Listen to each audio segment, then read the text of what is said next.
Hello, good morning and welcome to the NHS Providers Annual Conference and Exhibition, our flagship annual event and the single biggest gathering for provider board members in the NHS calendar.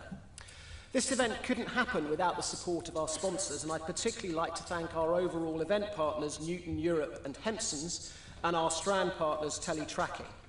I'd also like to thank both Salary Finance and the NHS Leadership Academy who are delivering our breakfast sessions tomorrow morning.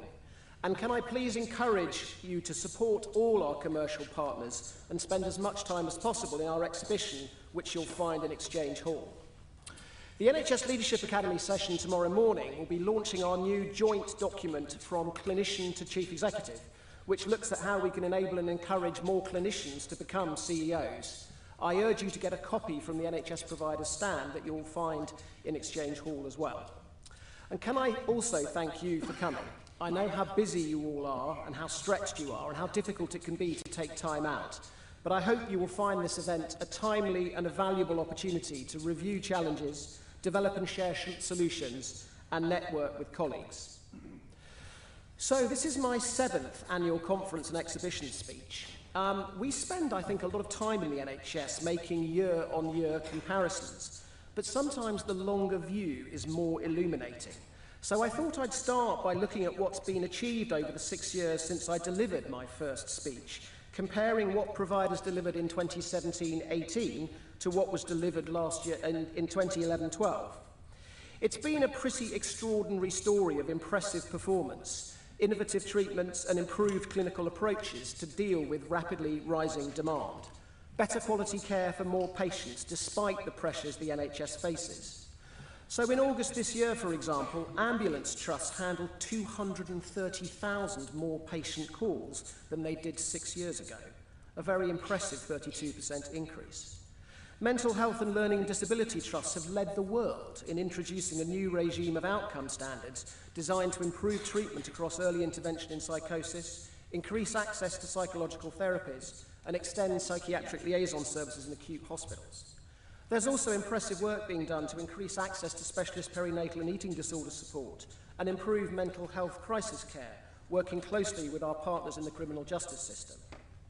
In hospital A&E departments, we're seeing 2.2 million more patients every year, a 10% increase on 6 years ago. And of those patients, we're treating 180,000 more each year within the 4-hour standard.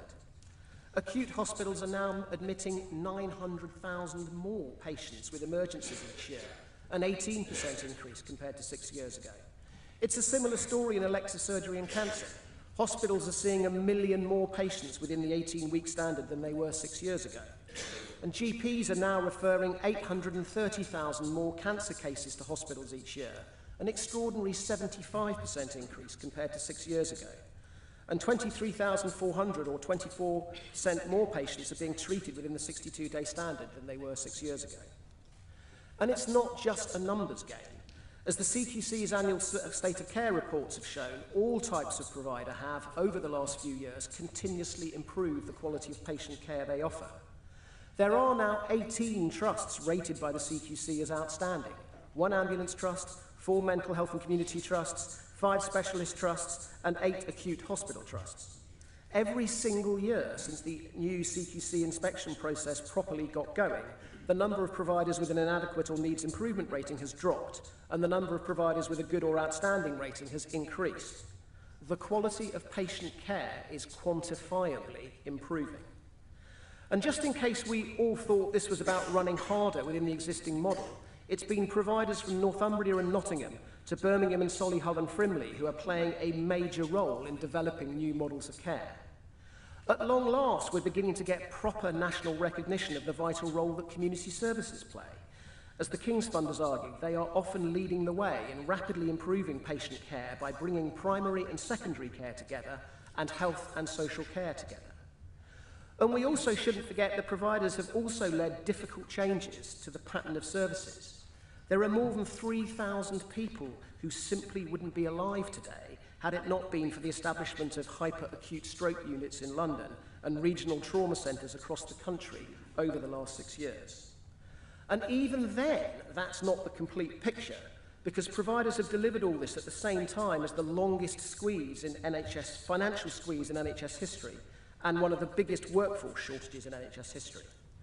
So if the 2011-12 NHS frontline budget had increased at the same annual real terms rate as that budget increased between 1948 and 2010, the 2018-19 NHS frontline budget wouldn't have been 128 billion, it would have been 154 billion, 26 billion pounds, or 20% bigger.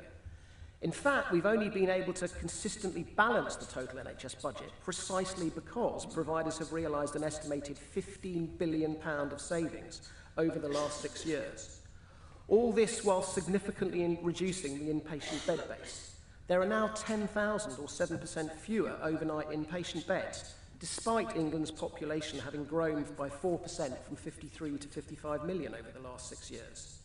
That bed reduction has been achieved thanks to all of the NHS, all NHS trusts, pioneering and rapidly rolling out a whole range of new treatment approaches, including the growth of hospital ambulatory care, which has massively reduced length of stay for patients, a much wider range of complex treatments provided by community services in patients' homes, such as the use of IV drips, the rapid expansion of see and treat rather than convey in the ambulance service, the continuing shift from inpatient beds to community services in mental health, and the introduction of the 111 telephone triage service. All this at a time when the NHS workforce has only grown by 9% compared to the 18% growth we've seen in emergency missions. So if we'd grown the 2011-12 NHS workforce at the same rate as the growth in emergency admissions, we'd now have an extra 90,000 much-needed staff posts. And of course, all of this has been delivered at a time when our local government and other public service colleagues have been under huge pressure. Huge pressure on social care, huge pressure on public health budgets, and huge pressure on the wider determinants of health, like stagnant real-term wages over a 10-year period. It all adds up to an extraordinary story, doesn't it? The longer view is illuminating. And as we know, this is all thanks to the incredible efforts of frontline NHS staff. Hundreds of thousands of doctors, nurses, therapists, porters, health visitors, psychiatrists, paramedics, dietitians, clerical staff, pathologists, radiologists, medical secretaries, midwives, psychologists, paediatricians, receptionists, housekeeping and estate staff, the hundreds of different professions that come together to make the NHS what it is. As you consistently tell me on my trust visits, these frontline staff have never worked harder, and their discretionary effort provides the rocket fuel that powers the NHS and delivers the extraordinary achievements I've talked about. And yet, we have this incredibly frustrating paradox that whilst providers have been improving the quality of patient care, developing new approaches to cope with rising and more complex demand, treating record numbers of patients within the constitutional standards, realising near record levels of savings, and whilst frontline staff have never worked harder, providers have now missed all the key performance standards for 3 years in a row, and performance across the A&E elective surgery and cancer standards is amongst the worst it's ever been since those standards were introduced. The sector has consistently missed the financial targets it's been set for each of the last 4 years. Mental health, learning disability and community trusts cannot provide the service they know their patients and service users need because demand is so far ahead of capacity. And whereas 6 years ago, the vast majority of acute providers were meeting all their performance and financial targets and realising the 5% surplus needed for future investment, that's now the rare exception and nowhere near the rule. The provider sector seems locked in a permanent cycle of debilitating public failure against its performance and financial targets. Debilitating because however hard staff seem to work and however much they achieve, the trust sector can't deliver the performance and financial task that it's been set. Debilitating because the prevailing public narrative is one of constant failure. Debilitating because it enables critics to imply that the failure is due to providers underperforming, which is patently untrue. So that's why the new NHS long-term plan to be published in November is so important. It will, of course, set out the long-term ambition for the NHS, the improved patient outcomes the service can deliver for the extra investment the government has made. But equally important, it provides the opportunity to reset the current performance and financial framework, to enable the provider sector to return to sustainable success, to enable the average trust performing well to consistently and sustainably meet its performance and financial targets, to enable frontline staff and trust leaders to feel once again that their efforts are being properly reflected in a positive public narrative about how well the NHS is doing. So whilst much of the current work on the long-term plan is concentrated on all those new commitments our politicians and national system leaders will want to make, it's vital that we don't lose the opportunity to create the performance and financial reset the NHS front line so desperately needs. So, as the NHS finalises the long-term plan over the next few weeks, I want to set out what I believe the provider sector needs in that reset. As we all know, the task of trusts is to provide outstanding care to the communities they serve. To do that, they need the right national framework and the right support. They need an achievable annual operational and financial task that's properly prioritised. And they need a clear national plan to deliver the transformation the NHS so desperately needs. The right framework, the right support, an achievable day-to-day task, proper prioritisation and a transformation plan. It sounds pretty motherhood and apple pie, doesn't it? But for the avoidance of doubt, we must be clear that at the moment, providers feel that many parts of the current national framework hinder rather than help. They don't feel they're getting the support they want and need. The day-to-day operational and financial task they've been set has not been achievable for some time. What they're currently being asked to do has not been realistically prioritised and exceeds the frontline capacity available. Whilst we have a good vision for how the NHS should transform, we don't have a clear plan or the necessary funding to deliver that vision.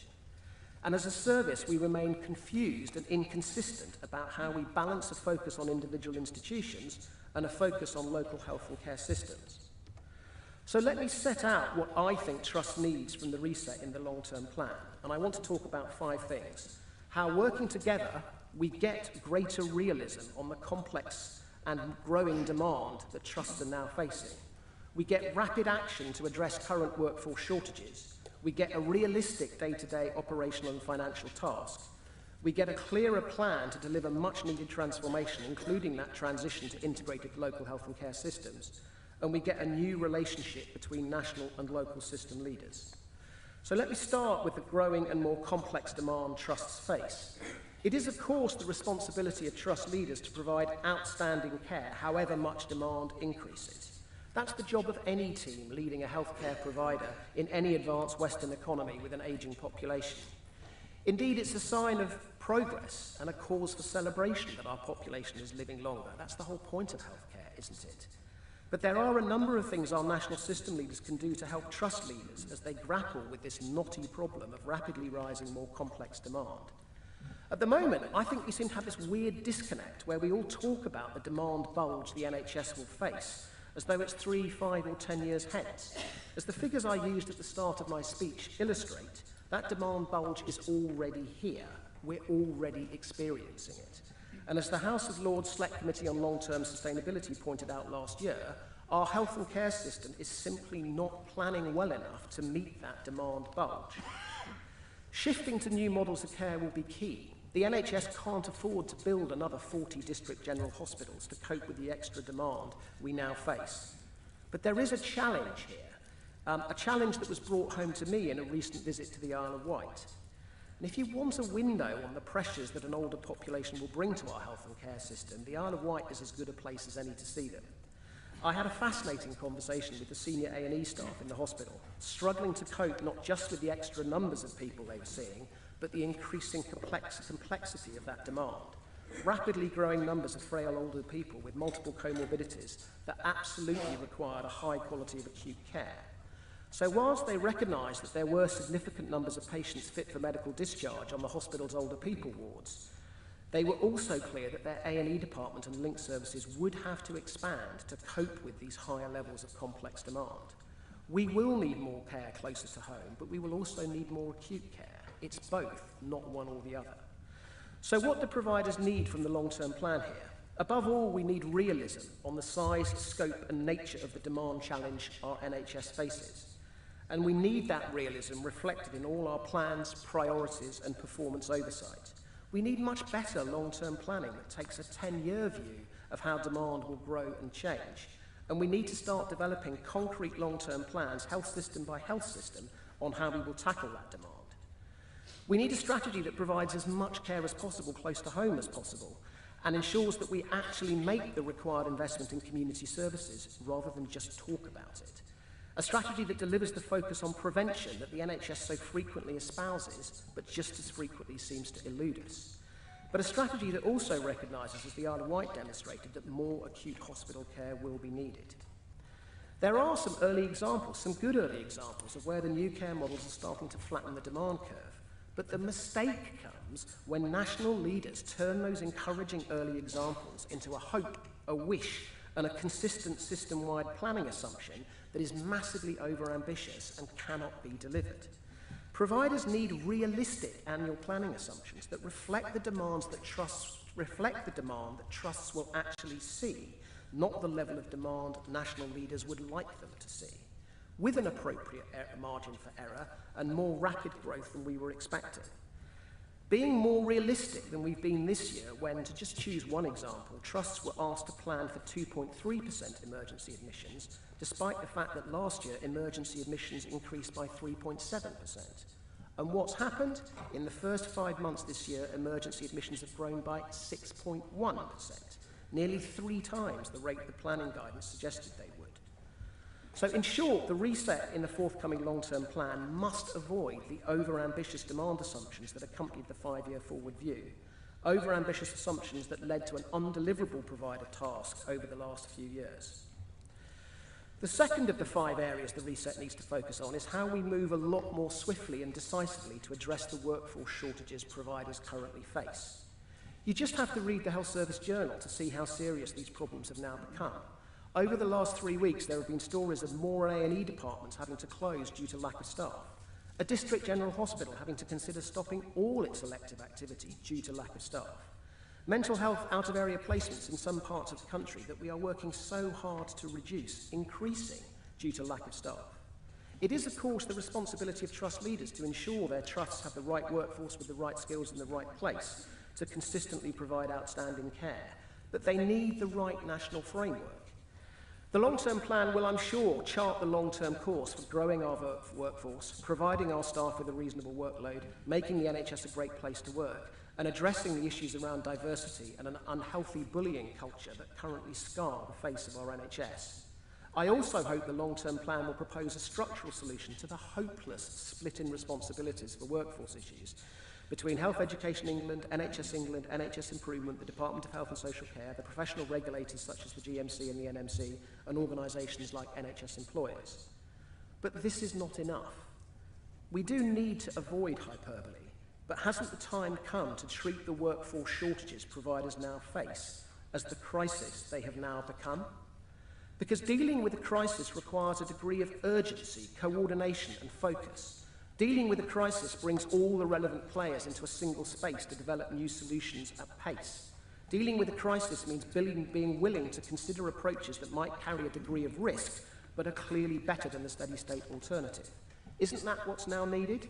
Every single trust leader I talk to only sees this problem getting worse before it starts to get better. The latest Q1 data from NHS Improvement confirms that, with vacancies growing by nearly 9%, from 98,000 to 107,000 in just one quarter, and a forecast that vacancies will continue to grow for the rest of the year.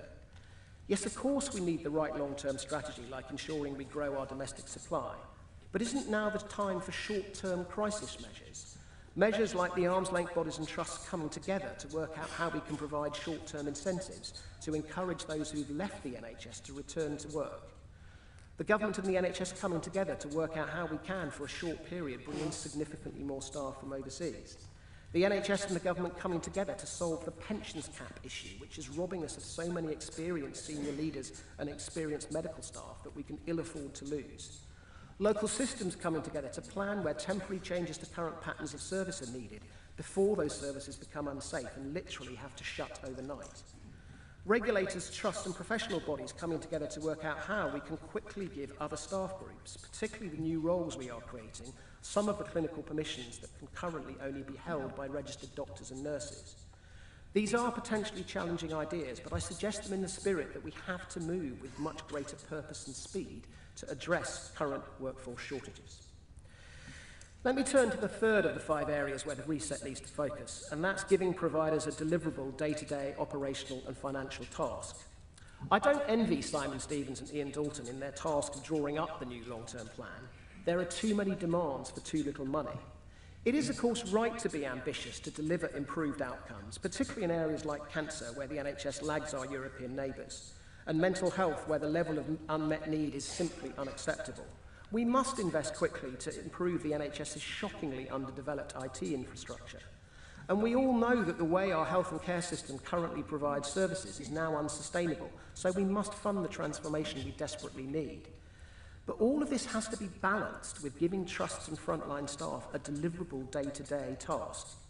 And in setting that task, national leaders must be honest and realistic about where we start from. It's not a great place. A recorded provider sector financial deficit of nearly £1 billion and an underlying deficit of more than £4 billion. A £2.7 billion backlog of high and significant risk maintenance and a total backlog of £5.5 billion. Rapidly growing levels of demand we seem unable to cope with. Widespread staff shortages, an overstretched workforce and a much needed lifting of the pay cap that now has to be paid for. All these shortfalls have to be addressed. That will cost money, frontline capacity and leadership focus. Money, capacity and focus we can't devote to other priorities. So the NHS now has some really tough and difficult choices to make that cannot be fudged as we have fudged in the past.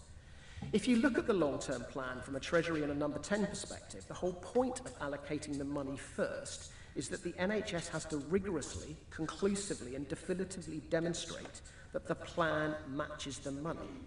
No unfunded commitments, no overambitious assumptions, no aspirational wish lists. I recognise the political difficulties of telling taxpayers that a significant chunk of the extra NHS resource they will help fund through increased taxes has to go on filling the large gap that has opened up, particularly when our national system hasn't fully or honestly acknowledged the existence or the size of that gap. But we have to break the downward spiral of continued missed financial and performance targets in which trusts are currently trapped. It is, of course, the responsibility of trust leaders to stretch every sinew to deliver a challenging task set by national leaders.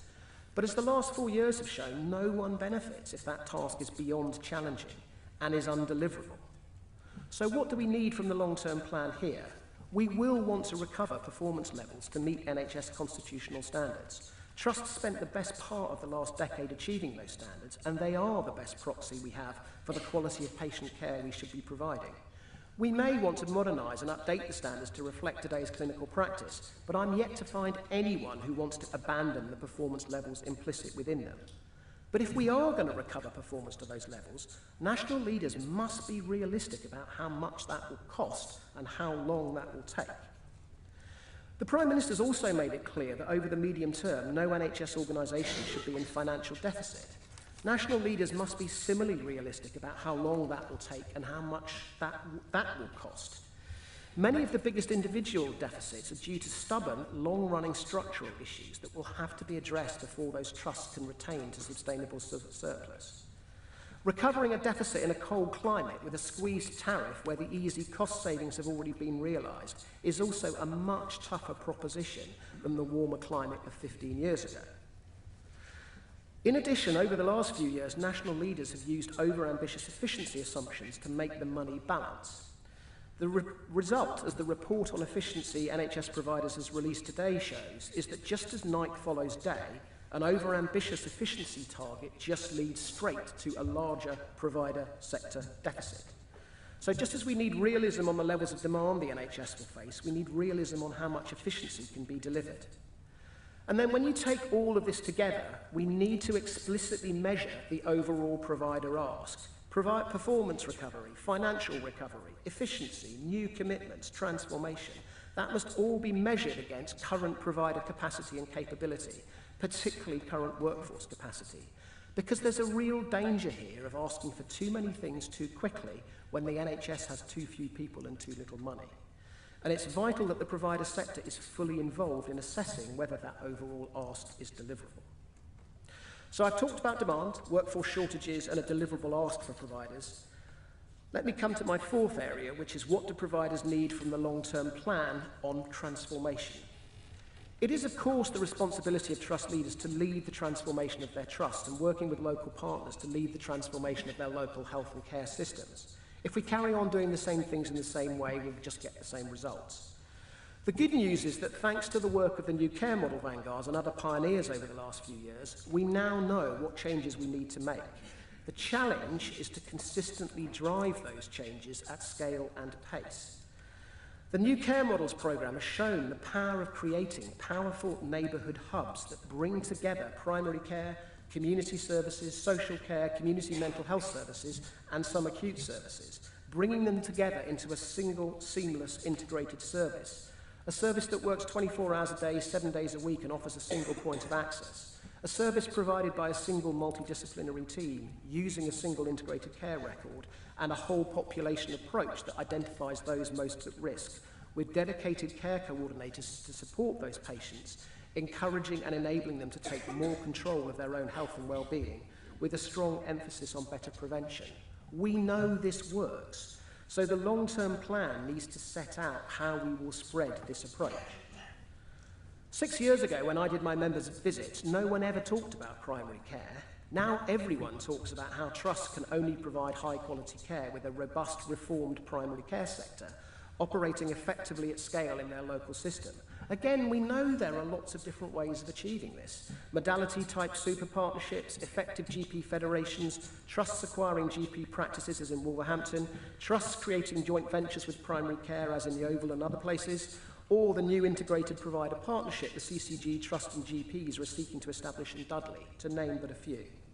The long-term plan needs to set out how we will spread these approaches at pace and scale. The new care models are also showing that there are rapid gains to be made by rationalising commissioning, making it more strategic and integrating health and local authority commissioning. Those new good care models have also shown that devolving specialised commissioning to consortia of providers can within a few months generate enormous leaps in patient outcomes and cost savings. So correctly sizing and configuring commissioning in the arm's length bodies means the NHS can release significant amounts of savings, probably up to £1 billion for frontline care. So the long-term plan needs to set out how we will spread those approaches. The Virginia Mason Institute programme with 5 trusts is demonstrating that the systematic adoption of improvement methodology can rapidly drive exactly the kind of staff-driven bottom-up change the NHS needs. So the long-term plan needs to set out how we will spread that approach. And you can't transform without investment and some element of double running, so the long-term plan needs to clearly set out how much transformation funding will be available when and on what basis. It also needs to change the financial architecture and incentives to match the integrated health and care system we want to reach, rather than reflect the world of reducing hospital waiting times that we've just come from. And it also needs to end the current confusion and uncertainty on the journey from individual institutions to integrated local health and care systems.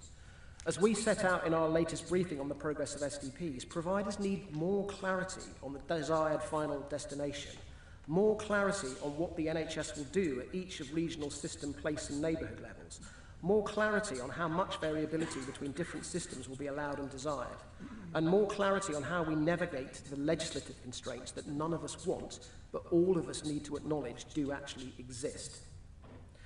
So finally, the fifth of my 5 areas, providers need the long-term plan to deliver a new relationship between our national system leaders, the Department of Health, NHS England, NHS Improvement, the other arm's-length bodies, and local leaders.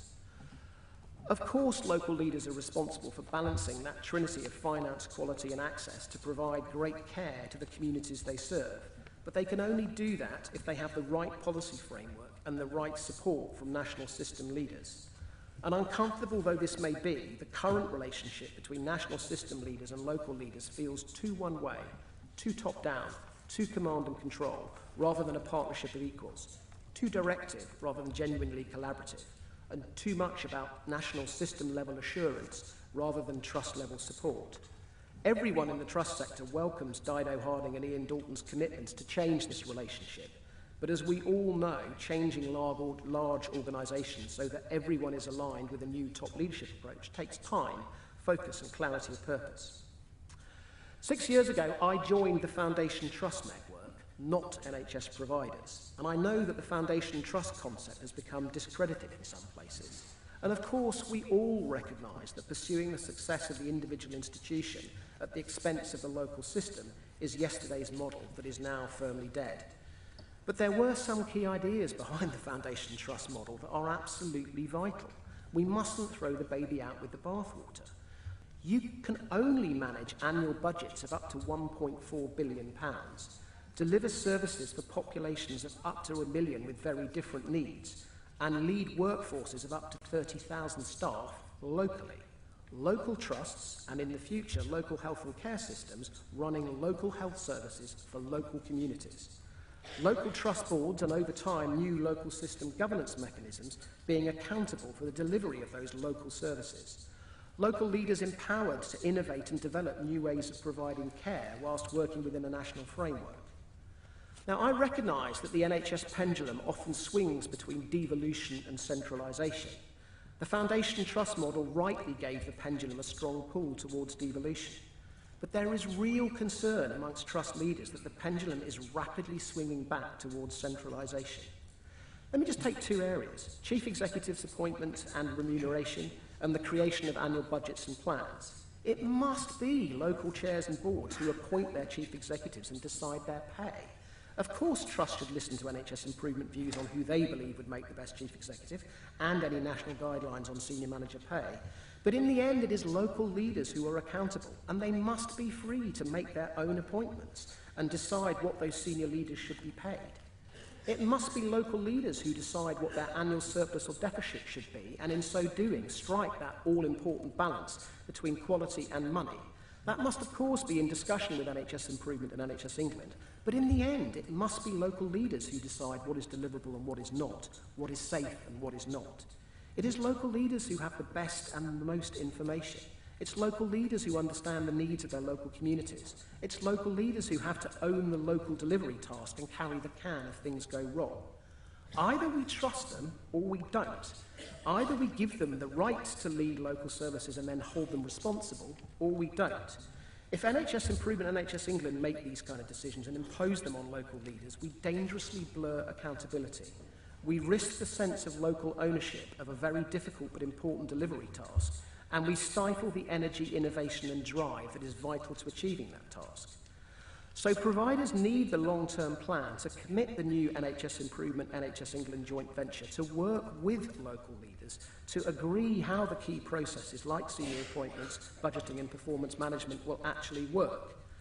We need the long-term plan to commit the soon-to-be-appointed new regional directors to work with local leaders to develop an agreed set of behaviours we will all adopt when working with each other with mutual respect at their heart. To commit to a proper formal forum for regular detailed dialogue between national system leaders and local leaders. To commit to full and genuine co-creation of the big policy decisions like the direction of local system working. To commit the arm's-length bodies to a systematic programme of gathering feedback and learning on the processes that lie at the heart of that national system-local leader relationship. Annual planning, special measures, capital prioritisation, regular performance and financial management, information collecting, transaction approval.